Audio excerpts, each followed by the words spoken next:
안녕하세요. 오늘도 책과 함께 다르게 질문해보고 다르게 생각해보며 다르게 말해보는 생각정리남자 생각남 권성민입니다. 오늘은 정지훈 교수님의 거의 모든 IT의 역사라는 책에 대해서 여러분과 생각을 공유하고자 합니다. 정지훈 교수님은 경희대학교 교수님이시고요. 이 책이 나온 것은 10년 전에 나왔는데 10년 후에 다시 개정판으로 다시 나왔습니다.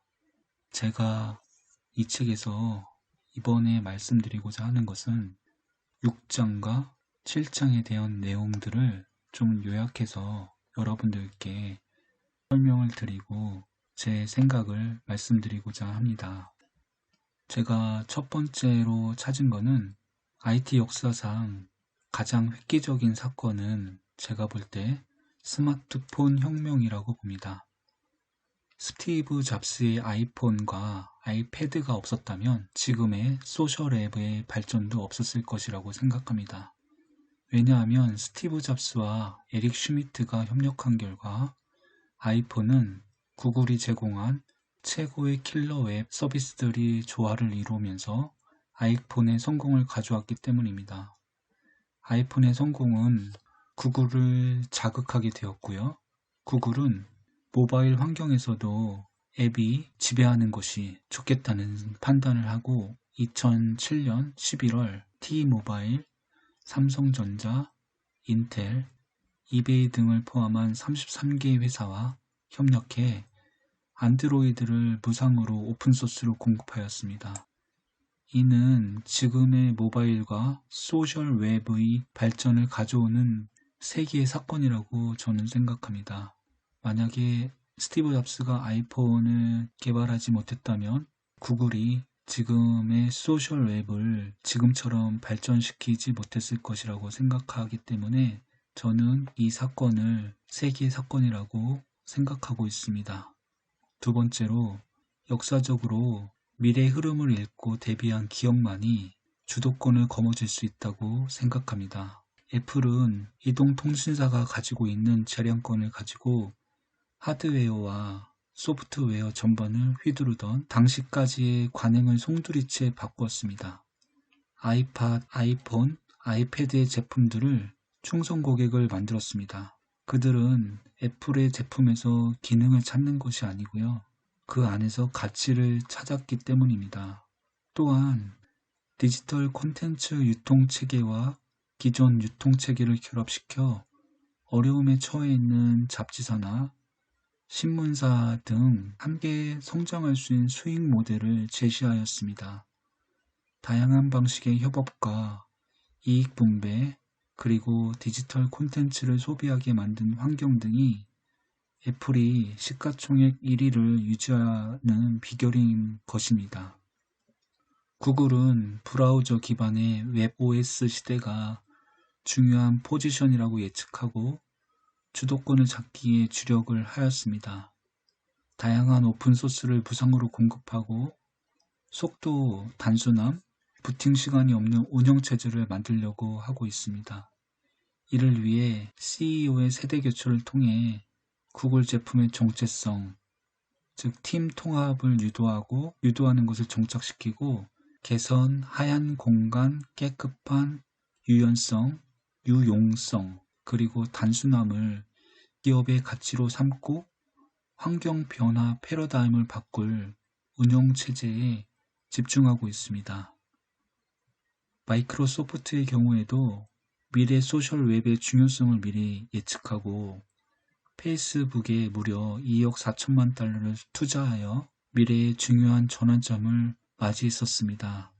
일론 머스크의 경우에는 미래를 인터넷, 청정에너지, 우주로 규정하고 페이판, 테슬라 모터스, 솔라시티, 스페이스X 우주산업에 투자하였습니다. 테슬라의 경우 2020년 7월 1일 시가총액 2,060억 달러에 기록하며 일본의 도요타를 제치고 세계에서 가장 가치 높은 자동차 회사가 되었습니다. 아마존의 경우에는 2006년 말에 미래 웹 OS 플랫폼 다이어그램을 발표하면서 인터넷에 존재하는 가상화된 저장 공간과 웹 서비스를 제공하고 사용량에 따라 적당한 비용을 부과함으로써 수많은 초기 스타트업 회사들이 아마존 웹 서비스를 이용하여 서버상 모든 것을 구현하고 인터넷 환경을 실제 서비스에서 성공을 거둔 유일한 회사가 되었습니다. 또한 아마존은 출판 산업에서도 기존의 산업 구조를 완전히 바꾸는 혁신을 가져왔습니다. 출판물을 완전히 가상세계에서 거래할 수 있는 혁신을 가져와 출판사와 콘텐츠 생산자 모두에게 긍정적인 효과를 주게 되었습니다. 다양한 협력과 생태계를 갖춰야 하고 환경 변화를 잃지 못하면 망한다는 당연한 진리를 알 수 있었습니다. 이런 것들을 책으로 직접 펴낸 정지훈 교수님의 통찰력에 대해서 감명을 받았습니다. 세 번째로 기업의 혁신가의 철학이 그 회사의 미래를 결정짓는다라고 생각합니다. 예를 들어 마이크로소프트의 경우 십수년간 부진의 늪에서 빠져나오지 못했지만 사티아 나델라 3대 회장이 부임 이후에 혁신과 성장을 거듭하여 시가총액 1위를 다시 가져오는 혁신을 가져왔었습니다. 사티아 나델라 회장은 회사의 철학을 지구상의 모든 사람과 조직이 더욱 많은 것을 달성하기 위한 힘을 준다로 바꾸면서 협업과 성장을 위한 마인드셋을 강조하였습니다. 마이크로소프트는 사티아 나델라 회장 취임 후에 직원 평가 방식을 바꾸었는데요. 다른 사람과 협력하여 내 성과뿐만 아니라 다른 사람의 성공에 기여한 정도를 중요한 평가 기준으로 삼고 있습니다. 마이크로소프트의 성공 방정식은 당신은 다른 이들의 성공을 위해 기여한 바는 무엇인가요? 라는 질문에 대한 답을 찾는 것에서부터 시작합니다. 구글의 경우에도 팀 통합 유도 문화를 정착시키고 매우 높은 수준의 협업과 소통 집중하면서 구글 제품의 정체성을 찾는 데 주력하고 있습니다. 인간 중심의 소셜 웹이 중요한 포지션을 유지하기 위해 지금까지 계속 노력하고 있음을 알 수 있습니다. 애플의 경우에도 스티브 잡스가 죽은 후에 애플이 심플하고 사용자 편의 디자인의 특성은 지금까지도 계속 유지되고 있음을 알 수 있습니다. 아마존의 제프 베조스는 아마존 웹 OS 플랫폼 다이어그램 출판 산업의 혁신을 가져온 혁신가 철학은 회사의 운명을 좌우하고 있음을 알 수 있습니다. 정리해서 말씀을 드리면 소셜 웹 등 디지털 혁명 시대의 가장 중요한 핵심 포인트는 사람을 중심으로 생각하는 것이라고 말할 수 있겠습니다.